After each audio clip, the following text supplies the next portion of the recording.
podcast is being brought to you by the Defy Life Podcast Network.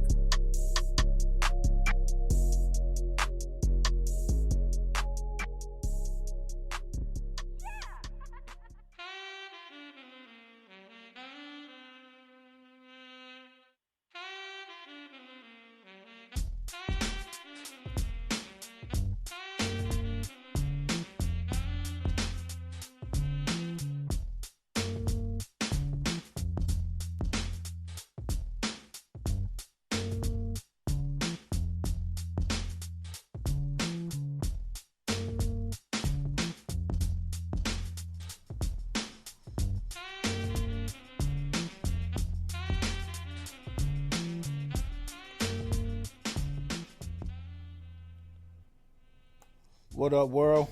Welcome to another episode of the Defy Life Spotlight. It's your host, J.R. Glimpf.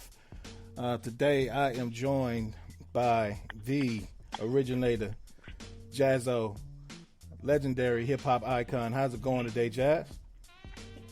Everything's groovy. How's everything with you? Everything's good, man. Thanks for joining me. All right, appreciate it. Ain't nothing. No doubt, no Nothing doubt. at all, bro. Absolutely. Well, first thing I want to say, man, is let me just say it's an honor to have you on the Defy Life Spotlight. You are hip hop royalty, man. You could not tell the story of hip hop without mentioning Jaz-O. So salute to you, man. All right, appreciate that, man. Right. So we just gonna get straight into it, man. I know you just had the recent tour with Eric B and Rakim. So how did everything go? Where all did you guys tour, and just how was everything? Being on stage and having and rocking out with the people. Oh man, it was great. It was refreshing. I felt the nervousness that I always felt before I got on stage, which is always a good sign. Mm-hmm. So everything was a go. I prepared for it. It was, I had to coin a phrase from Rakim. It's been a long time. So, you know what I'm saying? So, it was great. I mean, we started out in Cleveland, went to Detroit, Chicago. Where else did we go? We had a canceled show in Minnesota, but we moved out toward the west. We went in Vegas, L.A., Phoenix, Seattle, Word. And then shot back this way. Mm-hmm. Yeah, and it was, sold out shows, lots of love. It was great. No doubt. So you mentioned like you still get nervous. Like you still get nervous before shows? Oh, hell yeah. Yo, I'm telling you, that's the sign though. Like if you don't, something's wrong. Right. Something's wrong. Before every show, like before they call your name, and the crowd is there, it's like, the crowd is like, all right, how you gonna walk out? Like you start thinking about all the small things, like how's he gonna walk out? Is he gonna walk out, nervous? Is he gonna come out screaming? Is he gonna do this? Is he gonna do that? Mm-hmm. You just kind of put your mindset into the head of the consensus, that's watching you. So I mean, yeah, I get nervous, man, but not nervous like I don't know what I'm doing. Yeah, absolutely. Just nervous like the anticipation of, I'm about to kill this shit. So what's the modus operandi tonight? Yeah, definitely. Yeah, I ain't gonna lie to you. I get nervous before every single interview I do. So I've been nervous all day because and I guess the difference is like with what I do with interviewing people, especially in podcasting, is there's not that instant feedback. Like I have to wait for that feedback, but like for you on stage, I can imagine how nervous like you have to be beforehand because you get instant feedback from the people. That's right. And That's right. But you're absolutely right. I think if you're not nervous, something's wrong. Mm-hmm. We had an incident. I think it was Detroit, and they had screwed up it I wouldn't say they screwed up, but there was a miscommunication as far as the time I was supposed to, come out to perform. They had some people opening up and stuff. So, All so when I came out, the audience was kind of, disgruntled. right. So I had to change that whole shit around. So, Right. I know I talk to people. I'm pretty diplomatic, so I just started talking to the crowd, telling them this, telling them that, without, putting the blame on anybody or whatever. And, the show turned out like all the rest of them. No doubt. Just being a professional. Hmm. Yeah, man. So tell us about Kingz County and everything you got going on right now. Well, Kingz County is a company I've had for a long time, and I stuck with it. I was doing indie stuff and internet stuff for a long time, and I just felt that the time was right. I had somebody who I was going to work with, a couple of years ago, and they were kind of pushing the issue about, me and Jay, what they call getting back together or, burying the hatchet or whatever. And, I just want to tell the world, like I've told on many interviews, like there wasn't really ever a beef like that. Because, beef is like you got 3 left in the clip, you behind the tree, and they, they busting them things that that's real beef, that's right. beef. Right. Yeah, so this shit we were talking about, like it was really like a misunderstanding, or what have you, and then I guess both of us a little bit allowed hearsay to take over, so we had little things to say and stuff like that. But I mean, if I ever saw him, it wouldn't ever have been like me swinging at him or Right. or anybody, taking it to the next level. Like it wasn't that kind of situation at all. So, I'm sure a lot of people were disappointed about that. Some people they rally around beef and Absolutely. drama and so on and so forth. But so everything is cool between us. In Chicago 2 years ago, he stopped the music for a second, to thank me publicly, to the audience, and he has done it on David Letterman interview, the second one, and and in person. You know what I'm saying? So everything's cool with that. And then, the Kingz County situation is just, that's my label. And, I never wanted to do it a certain way. I've been signed to Tommy Boy back in the day, EMI Records back when, and it was just never my ambition to ever be signed that way to a record label. So I'm like, let me do, we all had the same plan. I mean, you see it, Kay did it, and so I was like, this is how I'm rolling, Kingz County, so the second conversation I had with him, I said, everybody expected me to go at you about a bag and this, that, and the other. I was like, I don't play that game. I was like, but you do have that that muscle, that distribution muscle. And, if you could introduce me to somebody, so I can get my thing, popping over here. So he made the introduction, and we put a deal together, and that's how it went down. No doubt. Yeah, man. And at the end of the day, like that's family, so that's how brothers operate, You go through shit. Right. And like you said, it ain't ever no real beef, but shit, I fall out with my brother all the time, but at the end of the day, it's all love. That's right. That's right. Yeah. So most definitely. Absolutely.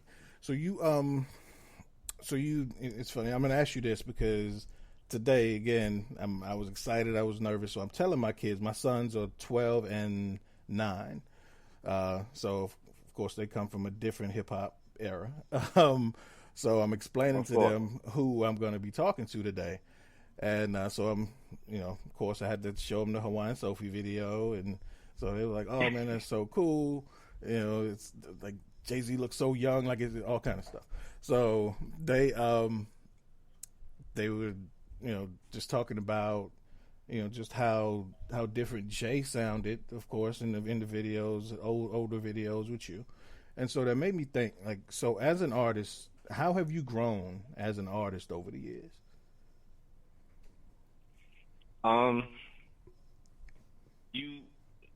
It's just like if you ever played baseball and you got your mitt, right? Mm-hmm. So you got a brand new mitt. You play baseball. The first thing you do, you start beating it up, right? Right. Beat it up. Twist and turn it around. You get your the string. I forgot what you call it. It's a term that they call it, but you loosen it up, you adjust it, everything else, the laces till the laces. I don't know why I forgot that, but anyway. Right.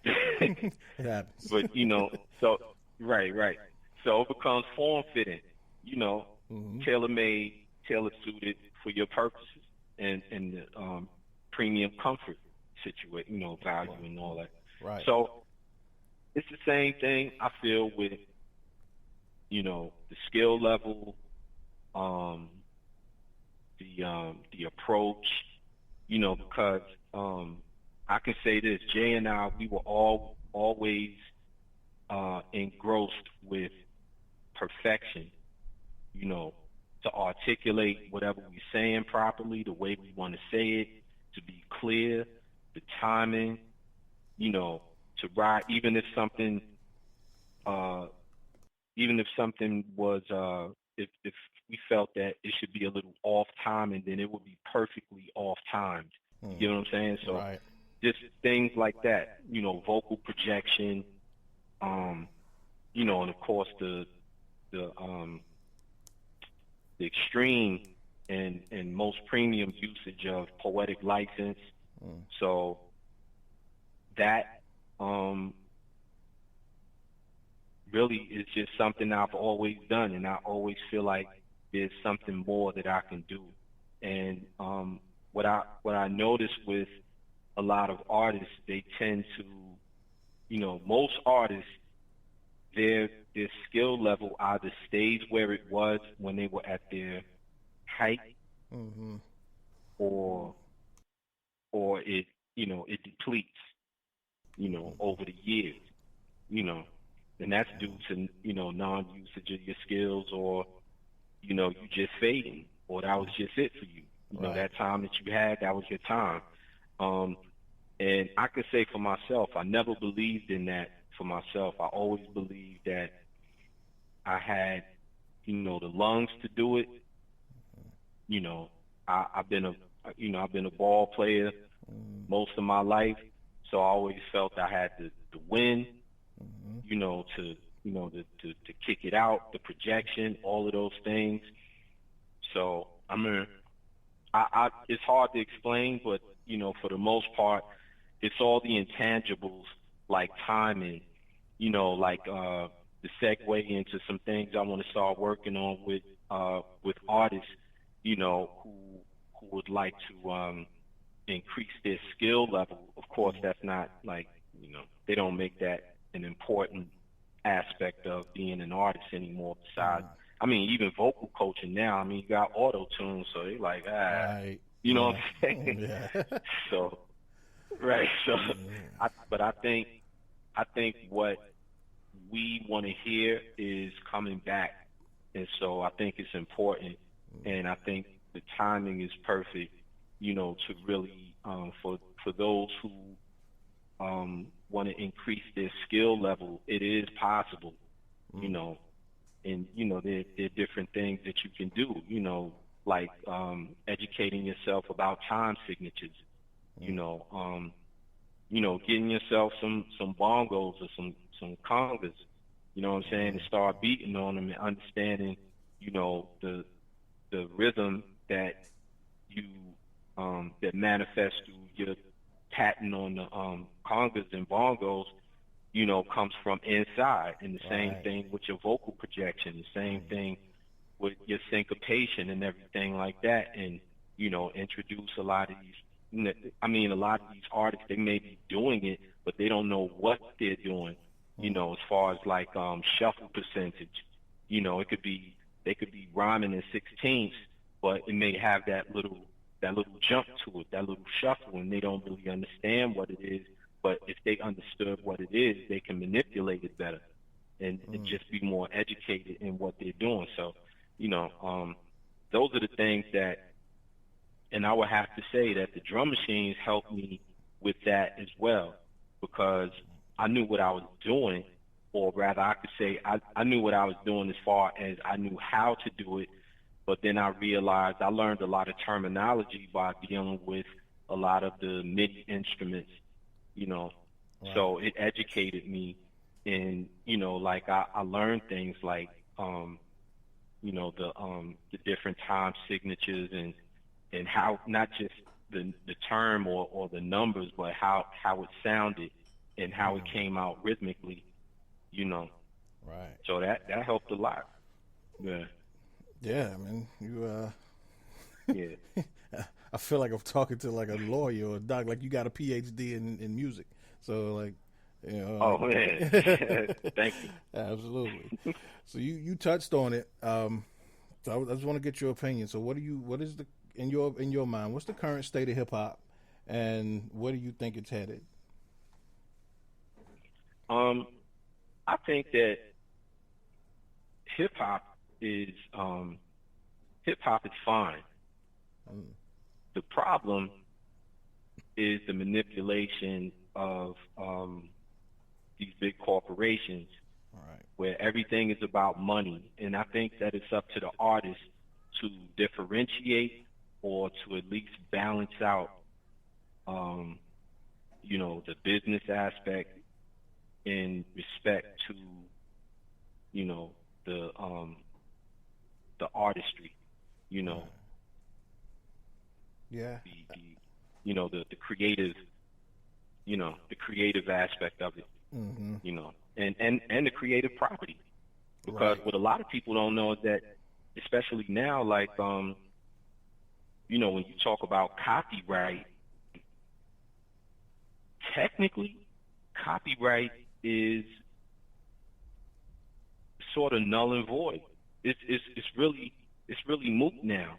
And the reason why I say that, because copyright is based on the right to copy something, and technically, it's in reference to a physical copy, like Right. when we had vinyl, cassette, and even CDs. But it's different now, so they can bend the laws and stuff like that as far as you getting paid for, Wow. your music and your copyright and everything. And a lot of people, I don't think they really paying attention to that, because copyright is based on a physical copy being made. So if you own the copyright, that means if you give license for somebody to, copy your creative property, then they can just go anywhere with it, because technically they're not copying anything. Copying on a computer is not a physical copy, as we both know. So that's, they got to create more laws into that. But I didn't want to steer too far away from what we were saying. But hip hop is fine. I think that, honestly, when the mid '80s, the late '80s, the '90s, the turn of the century. I mean, come on, you had whack niggas. Right. You had niggas that every time they made a record, we laughed like, how did this nigga get a deal? All kinds of shit. Absolutely. So it's the same thing going on now.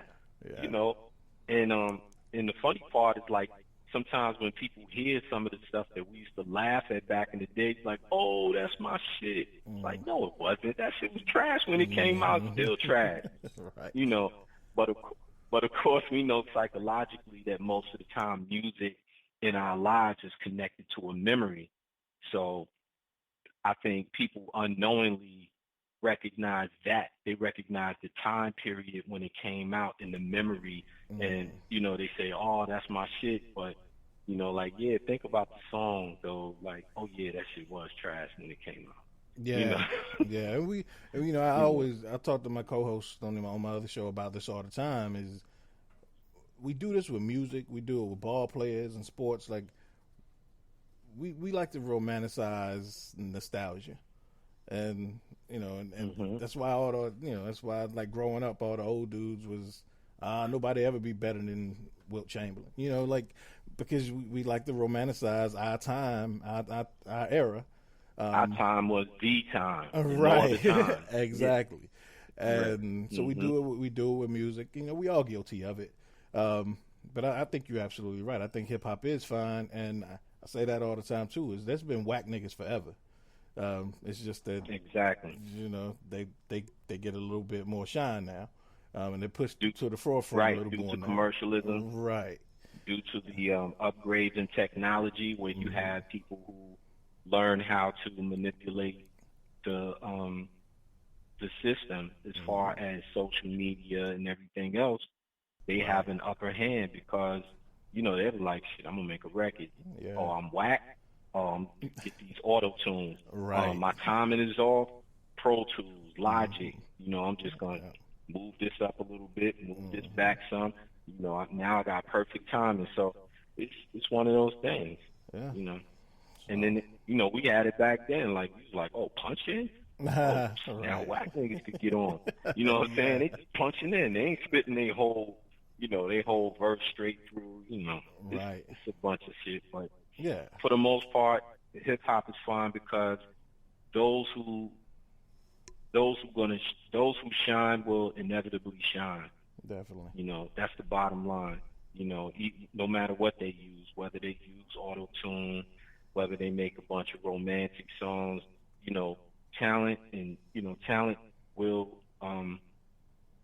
show through good songs or great songs.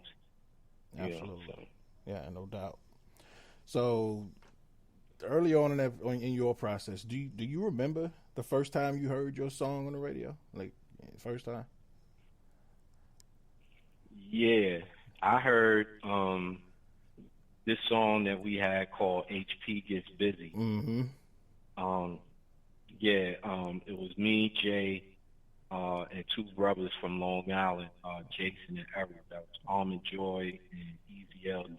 And we recorded and mixed the song in, I don't even know if the studio still exists, Ralston Studios on Fulton Street in Brooklyn. Wow. And this was this was like 84. And I'm trying to remember what station. Actually, it wasn't even a station in Yorkburg. And we went to this show. We weren't performing, but we went to this show, just spending some time out in Pittsburgh. And they played the song. Like, I heard the song a few times on the radio in Pittsburgh. And I heard it a couple of times in New York. I think it was like is it Chuck Chill Out? Yeah. Yeah, that was a long time ago. It gets foggy. No doubt. It gets foggy, you know what I'm saying? That was a long time ago, but yeah. It was it was like, how they do it in the movies, how, like you say, they romanticize the whole situation in the movies. Right. Like, yo, I made it. Yeah. Get my song on the radio, I make it. I'm there. But their reality sets in. It's like, damn, I still got the same bills. Right. I didn't get like nobody knock on the door with a bag and give me a bag. We just heard your song. Right. You know what I'm saying? Yeah. So, I guess it's like the equivalent now of getting like 10,000 likes on social media. It still don't mean it's money. Yeah. So, got you. Right. The difference now that you can monetize it. Right. But back then it was word on the street. You know, there was no internet. Yeah. You know, you had to go shout it out the window. Mm-hmm. Yeah, tell some chick, Man, hey, you you had know to they playing my go to the song on the local radio, print right? shop. Mm. Exactly. Just Right. make some flyers. You know, the local print shop. Yeah, true. You know, and keep it moving. When they bring the music out, you know, the block party shit. When they jack Yeah. the juice from the light posts, you know what I'm saying? Right. Just let it be known. And Absolutely. and to be honest with you, that's how I got known. Oh, word. That's how I got known. Yeah, cassette tapes, you know, Yeah. rhyming for half hour, 40 minutes straight, you know, off of I Can't Stop and Catch a Groove, Mm-hmm. you know, and dance to the drummer's beat. Wow. Yep. My Yeah, shit was man. down yeah, Luke Skywalker and them had my shit in the 80s. Word. Yep. In That's the dope. 80s, in the early 80s. That's dope. And that was like, yeah, Wow. that was crazy. Oh. Well, you've been vital in like launching the careers of like some heavyweights in hip hop. So on a selfish note, like the L.O.X is my favorite group of all time. What did you Oh see yeah, in them? Yeah, absolutely. Mine and my wife, like we are L.O.X heavy. But that's what's up. That's what's yeah. up. What did you see in them Um, from like an early stage?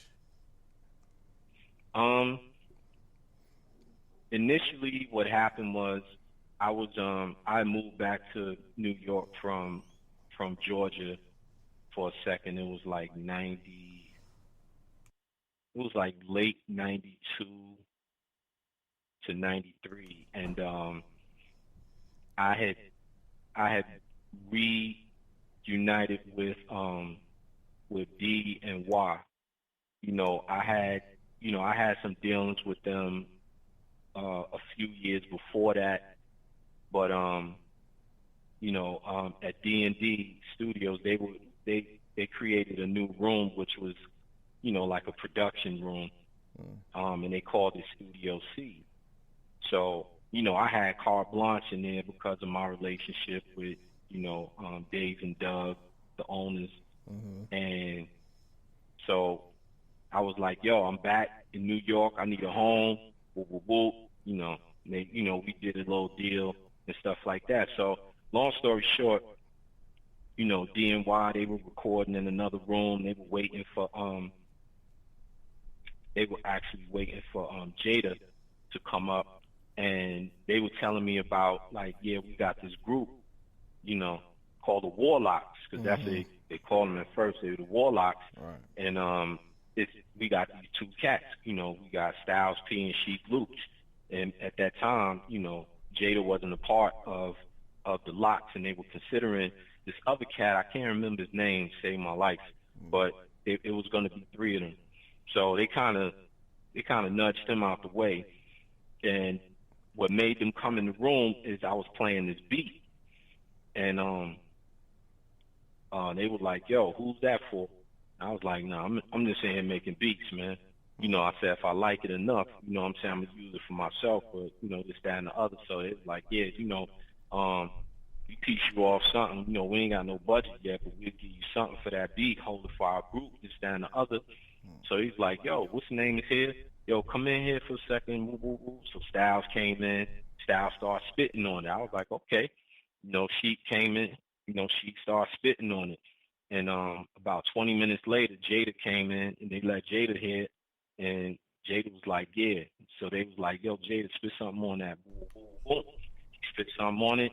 And about 4 days later, we were in Studio B recording the song. Wow. Yeah, the name of the song is called To My Niggas. And I've been trying to find that shit. I cannot find it. To say I cannot find that song. This is pissing me off. Really? And Man.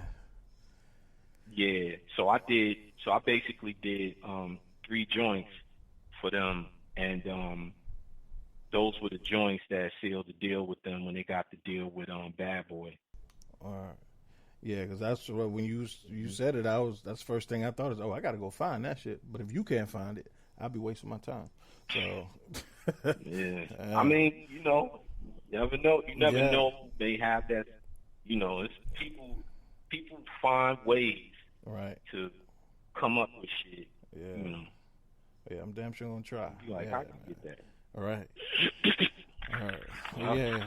Well, because you've been like a crazy influence on a lot of people, man. So, I know, like, with that, people always say, yo, Jaz-O, like, influence so and so. Jaz-O launched so and so. Who's been an influence on you, like your biggest influence throughout your career? Grandmaster Caz. Mm, Yeah. not bad. Like, you know, huh? Not bad. What'd you say? That's Oh not yeah. bad. Like, Yeah. like a lot of people don't understand. Like, he was sort of like my indirect mentor.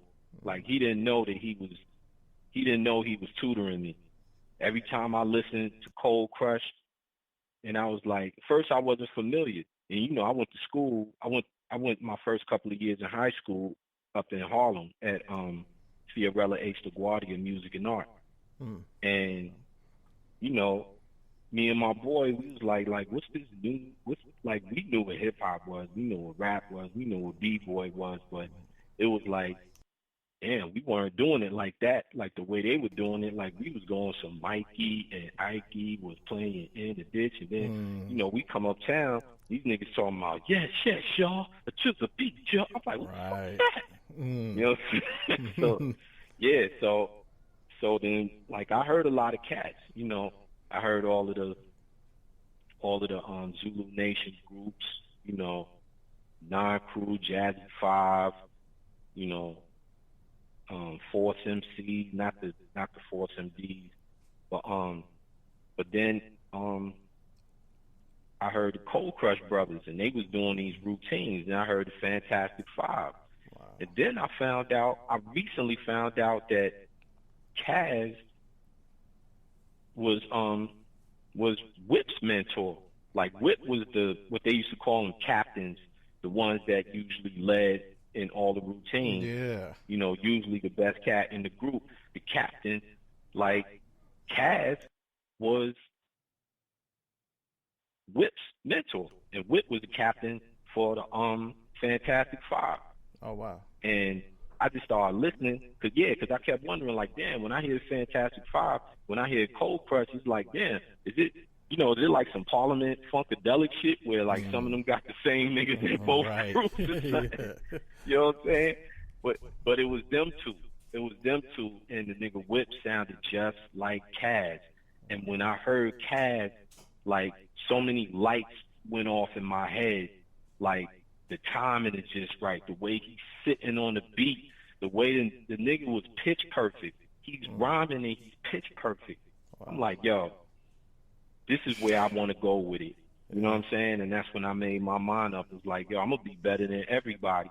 And sure enough, when I finally met Kaz years later, he was like, yeah, because I met him in L.A. And this was in 1990. And I was like, yo, you Kaz? I was like, yo, man, I've been listening to your shit for years. Like, you taught me so much shit. He's like, man, whatever. He was like, yo, me and all my boys, everybody used to talk about, like, yo, this nigga from Brooklyn is nicer than everybody. And I was like, what?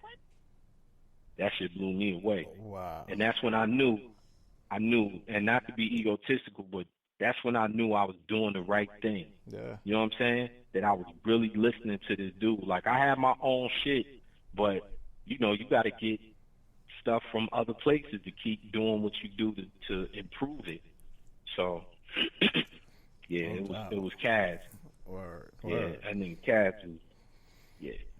All He'll right. still give you one. Really? You know what I'm saying? Okay. Yeah, he'll All still right. give you one. Hey, it's muscle memory, man. You never lose that shit. Right, right. All right. So, last question. Before I let you go, I asked this final question of everyone that I interview. So, here's your turn. I'm putting you on the spot. So we started Defy Life, me and two of my partners, as a platform for those of us who thrive in spite of obstacles and do things our way, essentially giving a middle finger to the status quo. How do you defy life? In that aspect, or And on my own, yeah, however you do it. how I defy life Yeah. is I glamorize death because number one, I'm explaining to you what I mean.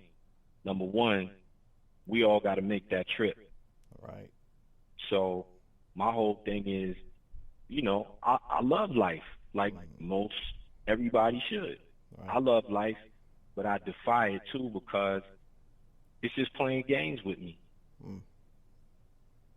At the end of the day, you know what I'm saying? My physical is going in the dirt or however I go out, you know what I'm saying? And then, I travel to another form of existence. So that's how I defy life. I don't bungee jump or none of that shit. Right. I ain't fucking around. Right. So the only way I could defy life is to know, just to attain enough knowledge to know that this is not all there is. So don't get too fucking excited about it all the time. You know what I'm saying? Damn right. Oh, well, Jaz-O, man, it has been an honor, man. Again, I appreciate you for joining me. This is you've been, it's rare that we get the opportunity to have a conversation with like icons and people we'd always wanted to talk to, and you one of those people for me. So you checked an item off my bucket list, sir. Oh, thank you. Thank you. It's my pleasure to do that, man. And I hope I met up to the standards. Yeah, absolutely. Where you gratified, you know what I'm saying, and we keep this going. You know what I'm saying? We can keep it going. It'll be another day. Yeah, absolutely. And again, man, if it's anything we can do to spread the word of for Kingz County or anything you're doing, we'll do everything we can on our platform. So just hit me up, let me know. Okay, I appreciate it. Definitely do that. No doubt. All right, folks. Well, it's been another episode of the Defy Life Spotlight. It's J.R. Glimpf with Jaz-O, the originator. Jaz-O, appreciate it, man. You have a good one. All right, you do the same. I appreciate it. Peace.